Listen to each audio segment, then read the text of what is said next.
Hey everyone, I have a new history video on the evolution of single-player modes in fighting games coming out in a few weeks, but I recently played a new fighting game and just had to tell you about it. If you're anything like me, you use your phone for three things: browsing social media, taking important phone calls, and porn. But I also use my phone to play all kinds of games: arcade games, sports games, simulations, clickers, idols. But through all of my years of owning a smartphone with enough power to play games, one genre that I've been almost completely dissatisfied with is my favorite genre: fighting games. And that is because most mobile fighting games commit at least one of a few cardinal sins. My name is Stumblebee, and I'll be taking a look at the mistakes that some mobile fighting games make when transitioning a game to the small screen, and a recommendation for the one mobile fighter that I think absolutely nails it. Please consider subscribing to the channel and following me on Twitter @StumblebeeTV if you enjoy this video at any time. Due to their reliance on precise movements for both character control and special moves, fighting games are perhaps the one genre where stick input matters most. So why, oh why, do so many fighting games on a phone force you to use a tiny joystick on a capacitive screen?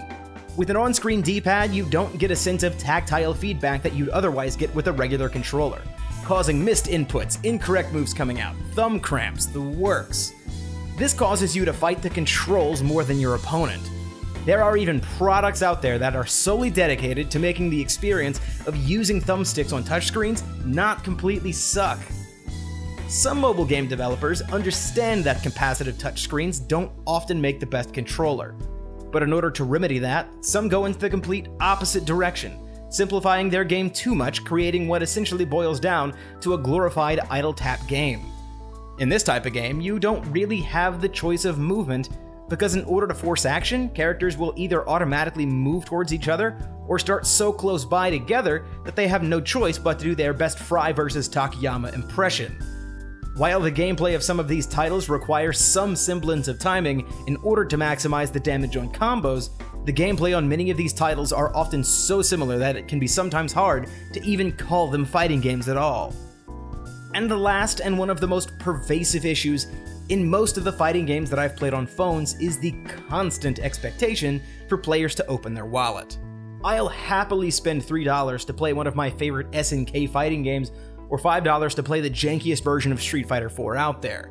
And I'll even watch the occasional ad if they aren't too obtrusive, and spend money on the ad-free version if I enjoy the game enough. But the mobile games industry is rife with exploitative monetization schemes, and many of the fighting games on the platform, unfortunately, aren't an exception.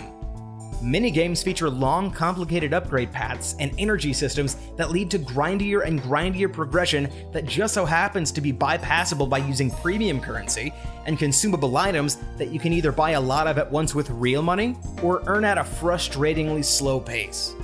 Loot boxes that hold gameplay-relevant items are almost always a guarantee, letting players gamble their way to a much better squad way faster than if they would play for it normally.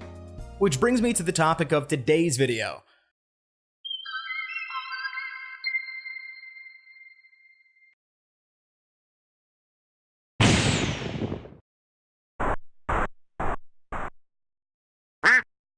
Welcome to the world of Flappy Fighter. I was browsing around Twitter when I spotted this tweet, which featured a combo in a fighting game that I'd never played before. It looked and sounded fun enough, so I clicked on some links and found that it's a game called Flappy Fighter, a satirical take on the 2013 viral smash Flappy Bird. The game is a free iOS exclusive right now, with an Android port coming at an undetermined time in the future. I went in with fairly low expectations, but quickly realized that Flappy Fighter gave me some of the best fighting game experiences that I've ever had on a phone. Full disclosure, this video is not sponsored. I did reach out to the developer on Twitter for some music and some assets for the thumbnail, and I know many mobile game studios will reach out to YouTubers for sponsored videos, but this isn't one of those. I just wanted to highlight some things that this game does better than other games of its type. Starting with the most important thing, the controls. Instead of a D-pad or a joystick, Flappy Fighter gives you a forward dash button and a back dash button.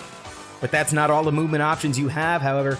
You also have access to 4 special moves: a backwards hurricane kick, which doubles as a back jump, a jump forward roundhouse, a fireball, and an uppercut.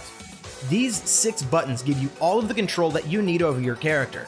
And even without a D-pad nor any ability to walk slowly, you can still accurately position your character anywhere you want on the screen, allowing you to play a keep-away game with fireballs or an up-close game where you're rushing your opponent down. Despite the lack of normal attacks, you could even use a classic mid-range strategy by throwing fireballs and uppercutting your opponent out of the air as they jump in to counterattack. Even though you're just tapping on a screen to move and attack, the concessions made to the mobile platform don't mean that this is anything other than a full-fat fighting game experience. And that's even before we get into some of the advanced mechanics like dash canceling fireballs, canceling the forward jump into a backwards hurricane kick, canceling a fireball startup animation with a super move, and more. The game is fast, the AI is challenging but fair and beatable, the implementation of hit stop feels great, with a legitimately fun and open-ended combo system being the cherry on top. All of this serves to make the gameplay of this mobile fighter feel as close to its counterparts on console as possible without the need for joysticks, generic tapping, special move cards, or consumables. So we've established that Flappy Fighter's mechanics are great, but you may have noticed that the game is also incredibly slick in its presentation. The Street Fighter II inspiration is undeniable, but you can tell that the developer has a ton of reverence for that game, from even the small details on the inflection of the Fireball voice line, Hadouken! and the fact that you can't even understand what the character's saying when throwing out a hurricane kick.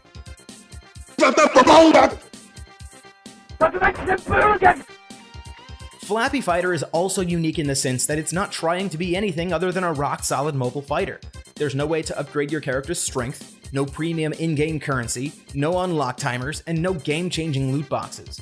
The monetization strategy at play here is more than fair. The game will occasionally show you a skippable ad when moving from one menu to another, and will sometimes give you the option to watch an unskippable ad in full for a chance to unlock an alternate color. You can also disable ads and unlock all of the colors for $4, which feels like it's absolutely worth it. Flappy Fighter's developer is promising a roadmap of future updates for his game, including new characters, stages, and more. And as I said earlier, he's also looking into porting his game for Android. But if you have an iPhone or an iPad right now, you owe it to yourself to download this fantastic game. It's 30 megs, so it won't damage your data cap, and if you do decide to play it, I hope you see what I mean when I say that it's my new favorite mobile fighting game. Now, if you do have an Android, I would like to recommend the game Footsies by HiFight TV. It's a really good 2-player game that focuses on teaching you the basics about the mid-range footsie game for fighting games. So what fighting games are you playing on your phone? Have you tried Flappy Fighter?